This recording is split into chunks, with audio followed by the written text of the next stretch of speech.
Hello.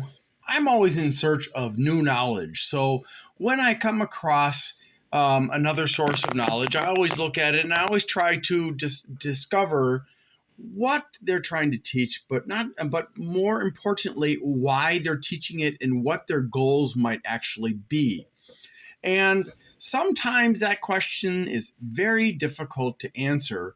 Oftentimes, it's motivated by a little thing that we call money and another bigger thing called power. Because you see, when people get filthy rich on YouTube and other social media, I mean, aside from some exceptions like Mr. Beast has done a lot of philanthropic stuff, what ends up happening is that some of these people become criminals and they will scam people out of their money using cryptocurrency and NFTs and other forms of scams. But not everybody has that goal. Some people have a different goal. Well, anyways, there are some channels on YouTube that I will not visit any longer. Some of them is just because the person may have good intentions, but they're a mess, and they even admit it. But I'm thinking of one person in very specific, but I'm not going to say that person's name because I don't want to disrespect that person. That person did several very well thought out videos, not entirely correct sometimes, but very well thought out, very logical videos. And then suddenly something must have happened in this person's life, and then this person suddenly became very emotional and was making decisions, and stating beliefs, and was admitting, well, I'm emotional, and but that's okay. And they were allowing their judgment to be clouded. And I was like, wow, this is such a letdown from the earlier videos. And so for channels like that, I will just unsubscribe and never visit them again.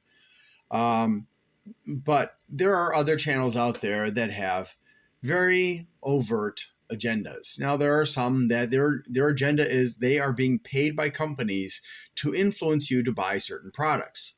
So like Jay's 2 Cents is an IT channel, and it seems pretty clear to me that when it comes to NVIDIA versus AMD graphics cards, they definitely side with AMD and are they've got a few videos out there calling into question NVIDIA's strategies and things like that. But that's just an example, and there's nothing illegal per se about marketing people's products as long as you're being honest about it and saying that you are marketing that company's products. Now, if you're just going out there and saying this is a better product because you're being paid, that is a lie. Now, I haven't watched enough of Jay's videos to see if he's being paid and is admitting it or is being paid and denying it. So I reserve judgment on that. I recently came across a video on a channel called Hoover Institution. And the video was called The Depopulation Bomb. And I was like, wow, that is an interesting topic. Or sorry, not topic, but just the title. It brings to mind different ideas. Are we talking about a time bomb? Are we talking about in terms of advancements or medicine or science or whatever? Or are we talking about something completely different? And it turns out it's not about bombs at all. It's about the reasons why some populations, like in America, are decreasing in number, and then they get into economics and they get into other subjects. And as I was watching, at first I thought, well, this is really interesting. And then I started to notice some things that were of concern. And this was where the person who wrote the depopulation bomb was making claims that he was basing his decisions on one set of factors, when in reality, after listening to him long enough, it became clear that those were not the factors he was actually considering. And the factors that he was really looking at were different and were the true motivation behind the video. Just to make it clear, if you watch the depopulation bomb and if you pay attention, you'll discover that he's not actually looking at sociology and psychology and different things like that. He's looking at morality. And his basic premise is that America is falling apart and America is decreasing in population and other countries as well because we've lost our way. We've got no morality, and the people that are having small families are being selfish and immoral and things like that. And I was like, really? So he didn't mention the cost of living having gone up substantially in my lifetime.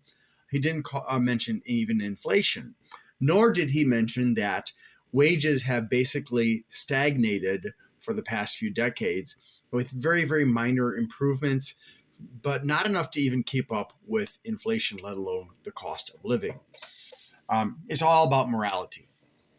So then I saw this other video on the Hoover Institution. Now, I'm kind of ambivalent about the name of the channel. Why is that? Well, because Herbert Hoover, I believe is who they're referring to, but it could be a different Hoover.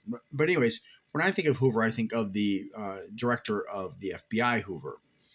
And there was a man who was, number one, a racist. He committed or authorized murder of especially minorities.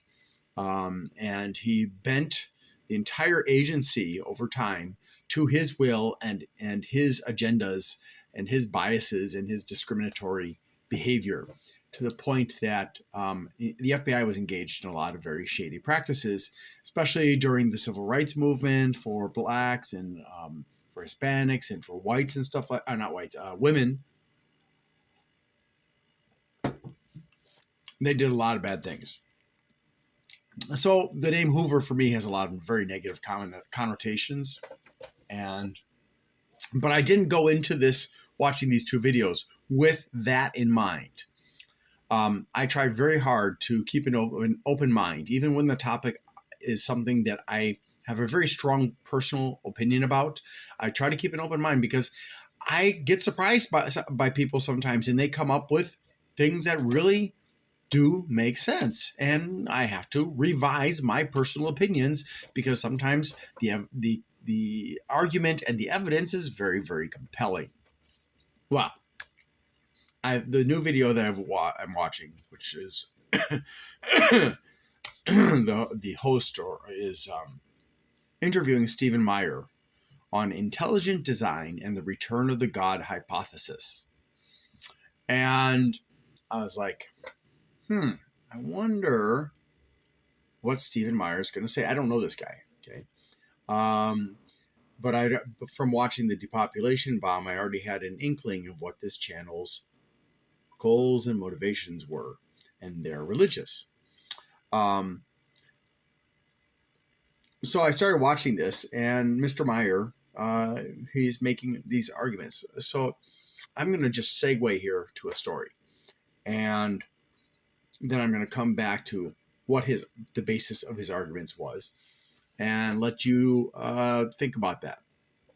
So back before his recorded history, before even passed on history was able to get, to be carried on long enough to reach modern times, there were events that occurred that started religion. Now, of course, some people will say, well, that would be God that started religion. And I disagree. Respectfully, I disagree. I don't believe religions were ever created by God. I believe that God is independent of religion. And but that's a different subject. So back before the dawn of time, and I'm going to use dung beetles in this story because dung beetles are fairly common throughout the continents. And I'm sure if Antarctica was not covered with ice, there would be dung beetles down there too. And there probably are dung beetle fossils because it wasn't always covered with ice.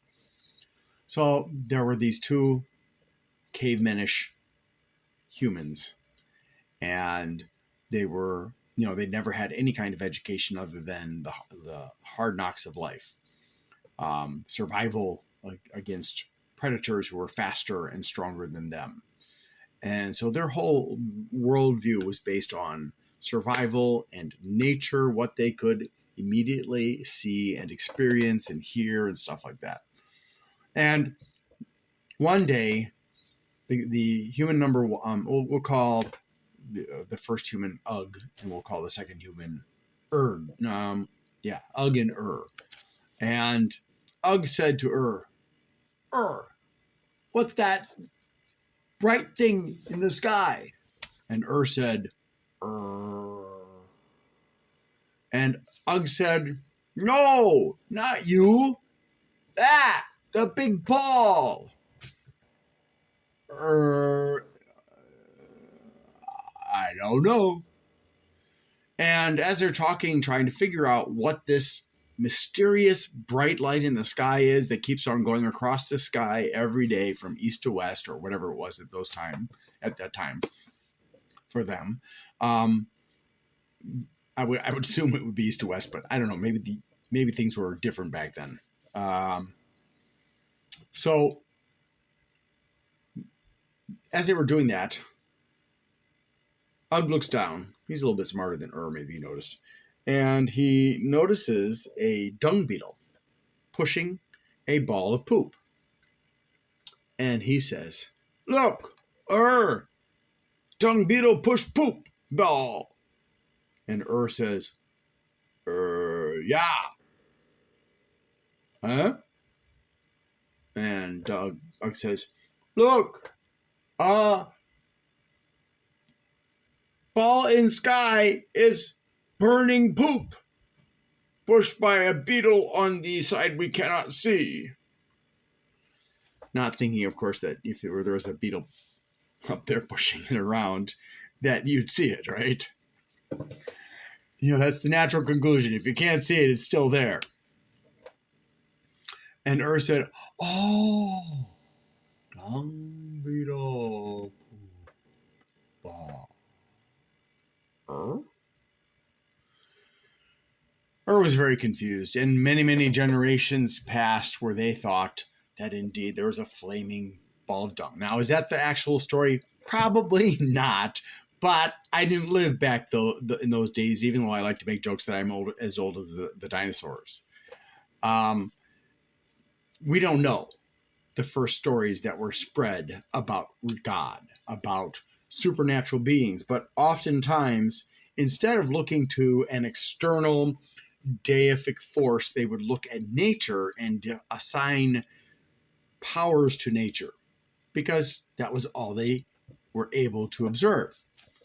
It took advancements in intellectual processing and communication and other things for people to start to come up with more sophisticated ideas about beings that might live in the world with you, that you could not see, and that would do whatever they wanted to do, and they often behaved a lot like people did. And as things progressed, it went from these beings like creatures that of nature to becoming gods and goddesses. And then one day, somebody came up with this idea of, there's one God. I don't know how many gods or goddesses there are. I don't know if they're male or female, or if they don't even have a gender. I would guess they don't have a gender, but it's really hard to tell since I've never met one. So, but the thing that has happened that has been consistent throughout recorded history is a religion is shown to provide explanations for phenomena that they didn't understand at the time. Fire was not something that was understood at the time. And for example, and lightning and days and nights and everything else. It was all explained in different and very odd ways, and all attributed to gods and goddesses and demons and things like that. But over time, and when it suited religion, they would use scientific processes and thoughts to try and come up with more provable explanations. And when I say the churches or religions would use science when they wanted to, say that you got religion A and religion B, and religion A wants to get rid of religion B. So it would use science to prove that religion B was wrong, or pseudoscience, depending on what they needed to do. But overall, they didn't like science because science was dangerous. Science would actually prove that their religion might not be correct. Now, especially in the case of religions that were created by people who just wanted to control other people for good or bad reasons or both, it was a very big concern that they didn't want to lose control because there was no God that was going to come down and correct the populace when the populace screwed up. So, in more modern history, every time that science came up with an explanation and was able to prove that explanation, the religions have been forced to back off because it's been proven. But in some cases, they like to argue, oh, well, it's not proven. It's a law of science, but it's wrong. And they actually will pick on things that are not designated as axioms or even just laws. They're still hypotheses that have yet to be proven to the point that science accepts them as laws and axioms. An axiom is a step above a law. But religious groups will pick on these theories as if they were facts that are definitively accepted by science when they're not. And over time, religions have had to release control of understanding different natural phenomena and have also had to come to rely on quite heavily on science. I mean, with science, even the religious groups that say science is bad, science is bad, science is bad, they constantly use religion to spout their nonsense. And they don't see the irony of it. They don't see the idiocy of it. Because on the one hand, they're relying very heavily on science to do all the things that they want to do, like driving and flying and eating processed foods and everything that makes life so much easier than when many, many generations ago, or even 100 years ago. And they have gotten to the point, some of them, where these religions have lost control of making people believe something about the way certain things happen. There's so many of these things they've lost control over that they've had to relinquish to the realm of science because science has proven itself to be correct, that they're now harping on, oh, well, what actually happened, was, and back in the old days, they didn't understand, but we understand now. God designed everything to run in a certain way. And again, then God stood back. It's all intelligent design. And that's a great theory. I like that theory personally. I think it's very, very interesting. It definitely has a lot of possibilities to explain things. The problem is once they come up with this theory of intelligent design, which is, based on scripture, they then rest on their laurels. Because unlike science, where they're continuously, except for the frauds and the people who are being paid by big businesses to lie, the real scientists, the ones who are actually trying to advance scientific knowledge and help humanity and help the world and stuff, they continually push to verify that previous, even laws, are correct. I mean, laws are sometimes proven to be incorrect. And they just don't stop. They never stop. And that's the difference. Religious people, they sit in their position and they only vary from that position when there really is no choice left. And that's what has happened. But now they're backed into a corner to the point where they have to take a stand. And it's often intelligent design, and which I, again, think is a very appealing idea. And so they will argue things. And whenever they can't explain, automatically it becomes the domain of God, as it has throughout time immemorial. anything that they don't have an explanation for in a religion is the domain of God, is the will of God. It was created by God. It was designed by God, however you want to phrase it. And that's it. But here's the thing. There are things in this universe, or multiverse, if that's what it is, that are so vast, so unending, and that we cannot see the beginning, we cannot see the end.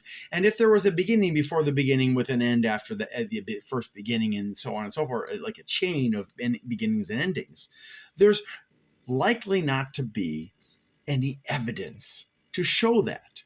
Why? Well, think about it this way. If the theory of the Big Bang is correct, or even somewhat correct, a massive explosion occurred at some point in the universe. And from that point, things were flung in all directions and started to coalesce into gases and liquids and solids until finally stars were born and galaxies were born and planets were born and all this other stuff. So scientists sometimes will theorize, okay, that was the beginning of the universe, but we have no way of knowing, because if that explosion was powerful enough, or if there are a chain of explosions occurring from the same point or from different points, it's going to so disturb any evidence of previous events, because we're not talking about in the soil or something, that it will be virtually impossible for us at this point in history to detect them. Now, it may not be possible at all, no matter what our level of technology is, short of time travel, to detect the beginning and maybe previous beginnings and endings. So, but for a religious person, they're like, well, it all started, and the fossil record, see, they use science when it's convenient. The fossil record shows that there was none of this stuff, and then suddenly there's all this stuff. Well, that's because the fossil record is very incomplete. So there can be entire millennia and millions of years in which very few fossils will exist, and they will not have a complete record of life at that time, because of all the conditions that are required to produce fossils. It's not something that happens all the time. And some animals may have been common, but because of perhaps the construction of their body and the factors that happened when they died, no fossil could possibly form. And other animals are well represented because they existed in an area where the factors promoted preservation of the bones into fossils, or even the preservation of corpses. There are corpses that have been preserved by extremely cold weather, for example, or being in a peat bog, or being in a tar pit, or things like that. But these religious people, they look at it and they say, you know what? It must be that God created, because we went from nothing in the fossil record of all these animals and suddenly, boom, that's it. That's the only explanation. But they are only looking selectively at the part of fossils that helps them to make their claims. So, and that is actually what Mr. Meyer is doing. He repeatedly comes up in this conversation, which is based on the book that he wrote, with all of these lovely explanations that all end up with God, and while at the same time decrying anybody who is a scientist, especially the atheists who disagree with him. And I'm not an atheist, but he really has it in for them. And okay, well, that's his deal. But he makes a lot of arguments, and he was like saying basically, well, it's completely impossible that this could have occurred for any reason other than that God did it. And he actually mentions the fossil record argument in one of his explanations. Yeah. And it's always, you know what? We don't know. Okay, so the Big Bang happened. That's when the universe started. Well, obviously, that was when God snapped his fingers and created the earth, that kind of thing. And it's just over and over and over again. And because the channel is basically a religious indoctrination channel, that is, it's reaffirmed by the host. There's no critical thought going in. They pretend to have critical thought. The host will ask some questions as if he's confused or doubtful about what the person has written. And then he'll be like, oh my gosh, you're right. Oh, and everybody else, they're just so silly for not understanding this. What's silly is that throughout history, humans, when they don't understand something, they attribute it to supernatural forces, including gods and goddesses, or a god. It doesn't matter whether it's monotheism or polytheism or animism or whatever it is. The relegation of everything that is not understood at the time to religious causes or supernatural causes is just a convenient way to not have to answer the questions and to also have power. So I've come to the conclusion with the Hoover Institution that their goal is indoctrination. Their goal is to convince everybody that their religious beliefs are the best, and that morality cannot exist without religion, and all these other religious things. And they will say things that are misleading in order to promote what they believe. So personally, if you want to be hoodwinked and indoctrinated and be given lots of false arguments that support your beliefs in religion, well, then go watch the Hoover Institute. Or for that matter, you could go watch PragerU, which is just as bad. But if you're looking for answers, if you're looking to understand, stay away from the Hoover Institution and stay away from PragerU, which is, neither of them have people willing to look at facts and explore all the possibilities. They're not looking for those people. They're looking for people who are looking for simple solutions to complex problems. God did this, and God did that. Now, I'm not saying intelligent design is wrong. I'm not saying that God doesn't exist. I don't know, and I'm not afraid to admit that I don't know. I'm just saying that these people, instead of using logic to reach a conclusion, even if it's an indefinite one, it all goes back to the same old excuse. Well, I don't understand this, so God must have done this. So thank you very much for listening to my commentary on the Hoover Institution channel on YouTube. By the way, the videos do not allow you to leave comments. Otherwise, I would have left a comment refuting the points in the video. I considered going through the video point by point and refuting everything that was in there, but I decided I didn't want to take up that much of your time. I hope this has been sufficient. Hopefully, if you keep an open mind and you watch this video, you will notice what I have noticed. And if you don't, well, I'm sorry. Thanks for watching, and hope you have a great day.